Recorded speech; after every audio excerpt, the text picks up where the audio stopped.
Kenyan. Yeah, ndio. Lazima tunatumia akili. Sio kama mjinga kama wazimu. Tutumie, use your mind, rational, use your brain.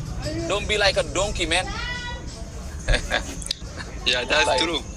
So ati asindura leo dinasofne turre ma islama kara waqana mantane kaninyan ati nyaata jirta mi amma Kedasa nanya amma tana nyaade. Yesuusille nakkanuma qurtummi fish ala anakula samaki sio ana Yeah, ndio. induga anakunya maji sio analala Ndio. so kanaaf waqa akka keenyaatu ko vivis nyaadatti hajamu waqan ta'u waqa yo nyaatu akuli sisi tunakula nu warri nyaatu kan dhugu nuhi uumaan hin nyaatu irraa walaba waan kana hundarra gaafa waaqnis nyaatee tolosaanis nyaate maa garaagarummaan keessan isin lachuu warra beelaa'u Eeyye. so kanaaf kootu gara islaamummaatitti goobasii kiyya carraan sin dabrin dhugaa rabbi waaqayyo nama hin taane waaqayyo ani namaa miti jedha ani akka namaa miti jedha hin geeddaramu jedha waaqayyo duwwaatu hin du'u jedha wangeelli gaafa waaqayyoon du'e waaqa kam waaqessiname namni nisin boqota biyyen sitti asalphatu hoole saana waaqayyoon isin du'a maal jechuu Akkas.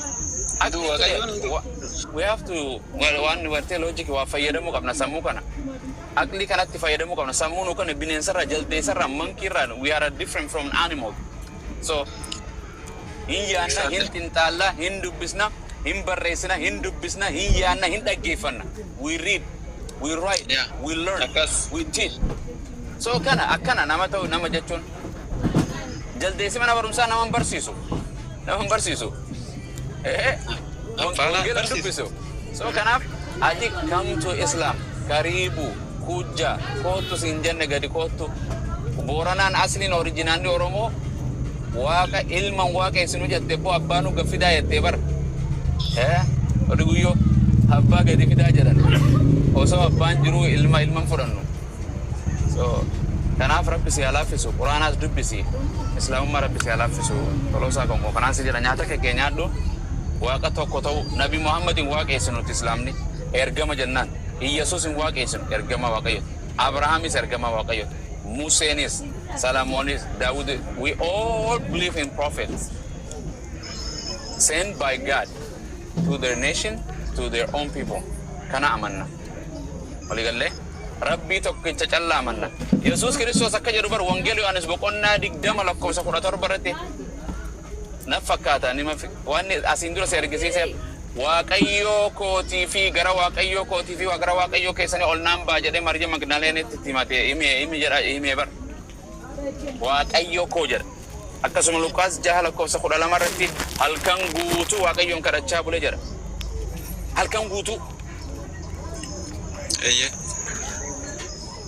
nuutu waaqa kadhatamu waaqaatu waaqa kadhata Waaqi waaqan kadhatu ka waaqi tokkumaami waaqi bira kadhachuu danda'u bari. mana barumsa mee qaam kun amma fakkeenyaaf Toloosaa barataa Abuu Mu'aaz barataa Abbaa Caalee barataa meeqa Barataa sadii. barataa tokko yoo jedhanoo Taatu seera ragaa keessa hin jiru. Ayyee abbaa takka ilma lama hafuura qulqulluu jarri kun qaama meeqa Qaama sadii. sadi tokkoon jedhan ka Macaafa keessa hin jiruu miti.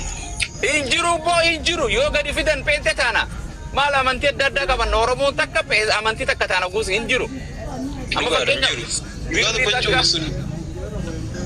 mana herreega addunyaa mana barumsaa kam jira birrii takka ida'u birrii takka yoo jedhe sirriidha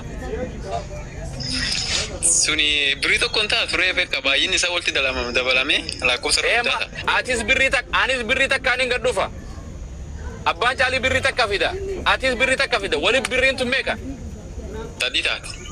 birrii takka maqaan birriidha birrii sadii ta'uu hin danda'u waaqayyoonis tokkuma eenyu kan Yesuus erge abbaadha Yesuus ergamaadha qaama ergee jira eenyu Yesuus argamsiise waaqayyo abba eenyu Yesuus uume argamsiise nama foonii taasise waaqayyo abba Maryamis isaatu uume Abrahaam isaatu uume waaqayyo jalqaba isa dura namni ture hin jiru isa boodallee namni ture hin jiru Galle kana didan jarri kana wangeeluma fudhachuu dan quraanaa miti waan dubbachuu jiru kun wangeela afaan oromooti baacaa jennee baranne abc jennee baranne huu hi haayee maal jedhanii barsan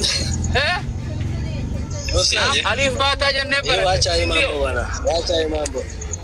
You come to Islam, come to Jesus Nanjara. Come to Islam.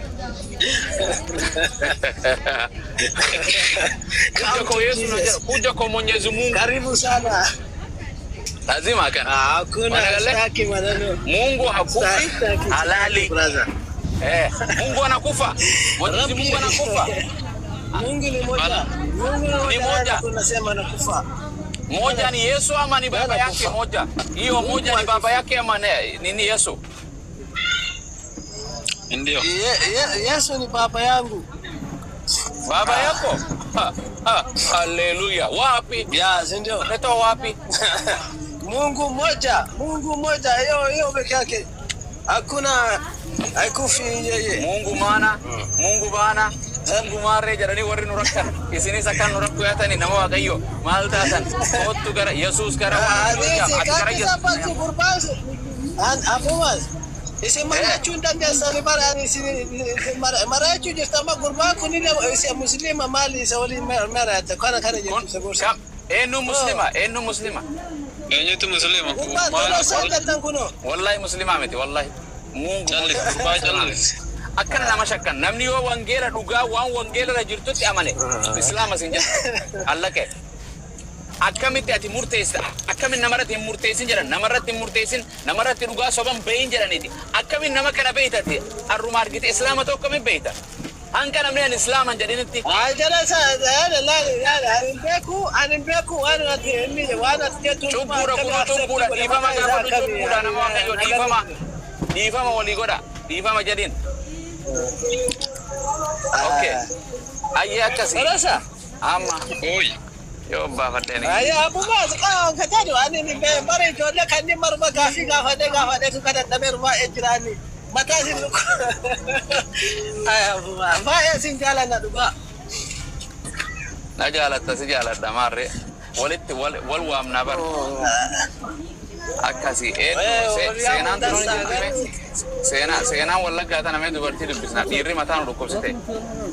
Nee dubbis lamaanillee gaaffii qopheeffatan. Silaana gabaanii qabdu miti. Seenaa?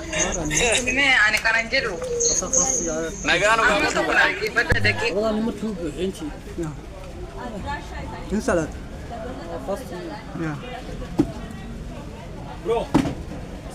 Salam.